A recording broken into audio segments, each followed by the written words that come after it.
Now for our story. Today, a short while ago, the custody suit of Meade versus Calvert had been sensationally concluded. Judge Willoughby had turned the child over to the young mother and her husband, Lance. While the courtroom cleared, Lisa and Lance were reunited in the judge's chambers adjoining. There, Aunt Mary Lane had found the young people. During the conversation which followed, Lisa had realized there was something Aunt Mary hoped she would do, something Lisa was very reluctant to do. Now, Mary Lane had started down the hall after saying goodbye. Aunt Mary, wait. Yes, Lisa?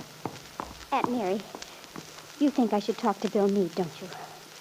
Well, Lisa, I rather hoped you'd want to. Perhaps it was cowardly of me, but I hated to face him. And yet it's the least I can do. Bill had a very deep sense of responsibility toward that baby of yours. Yes, Aunt Mary, I realize that. He made sacrifices. Very important personal ones. Changes which may affect his whole future. That's why I feel so guilty. And then to discover all of a sudden that he wasn't the baby's father. Well, you can imagine. Only too well. If only there was some way I could make up to him for everything he's been through because of me. It's not quite a question of making it up to him, Lisa. I'm afraid that's impossible. But if I were you, I'd talk to him. Yes, I suppose I should. He's watched the baby growing, changing. I know he must love him. And how he must hate me. Oh, no, Lisa. I'm sure Bill doesn't hate you. He wants whatever is best for the child. Well, I do want to talk to him, Aunt Mary, before we leave, but I don't know what to say. I think you'll know when the time comes, Lisa. The words will be there. Then I hope I can find him, if he hasn't gone. Why don't you go back, dear? Perhaps I can find Bill, ask him to stop in at the judge's room for a minute or two. Would you, Aunt Mary? I'd appreciate it so much. Of course, Lisa. Right away. Aunt Mary? Yes, dear? I was wondering, do you think it might be better if Lance took the baby and went out to the car? I mean, it might be painful to Bill with the baby there. Perhaps if we were alone. I believe you're right, Lisa. I'm sure Lance would understand.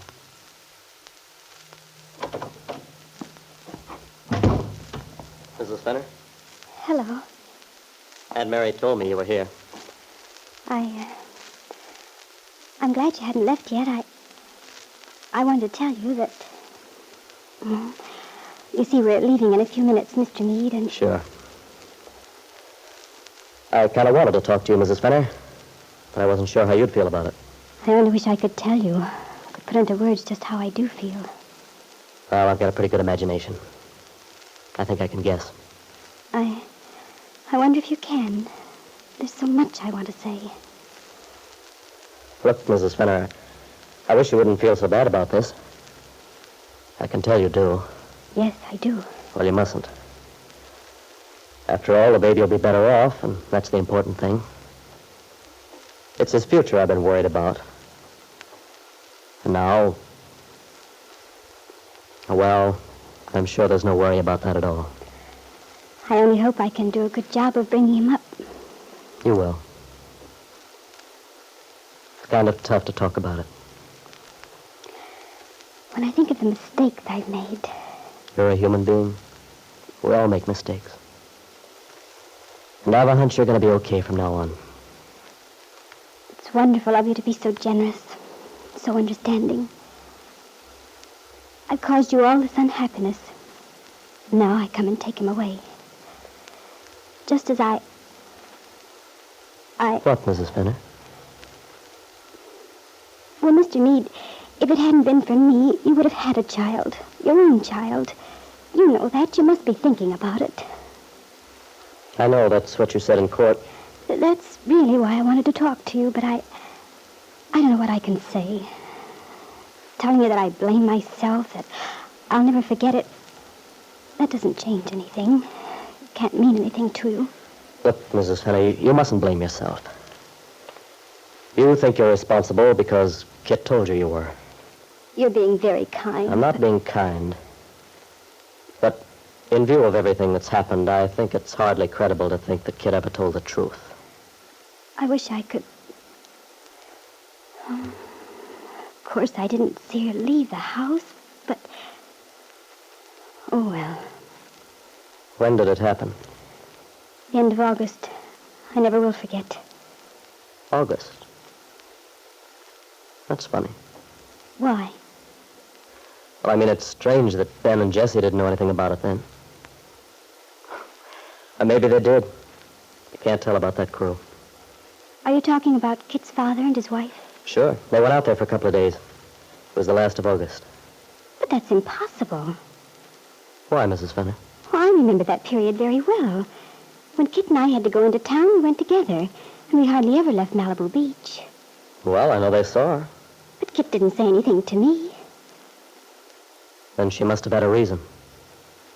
I know Ben Calvert saw Kit. They quarreled. Quarreled? Yeah. So you see, Mrs. Fenner, you weren't the only one who could have upset her.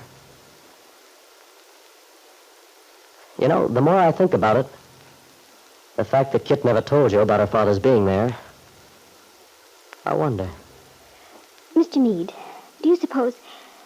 You see, that night there was a storm.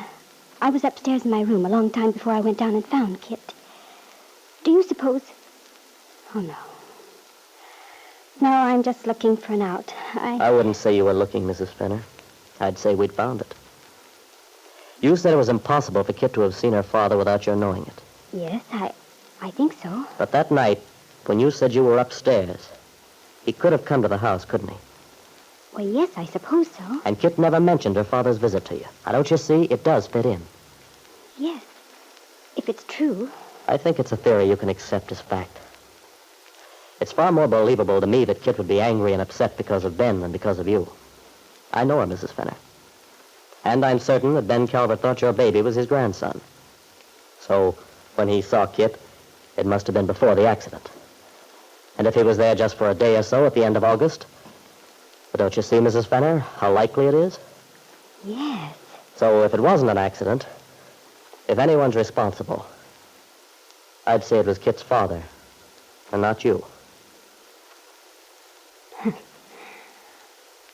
I wanted to try and say something that would comfort you. Instead, you've helped me. Well, as a matter of fact, I wouldn't have thought about this other possibility unless we had talked. So, in a way, it settled things for both of us. Thank you, Mr. Meade.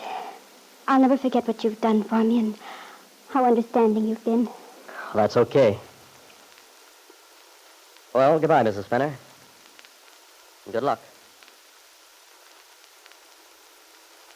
Bill. Oh, hello, Aunt Mary. Oh, I'm so glad you're still here, Bill. I thought you'd be gone by now. No, I'm waiting for the bus. Well, you can ride back with me. Oh, thanks a lot, but...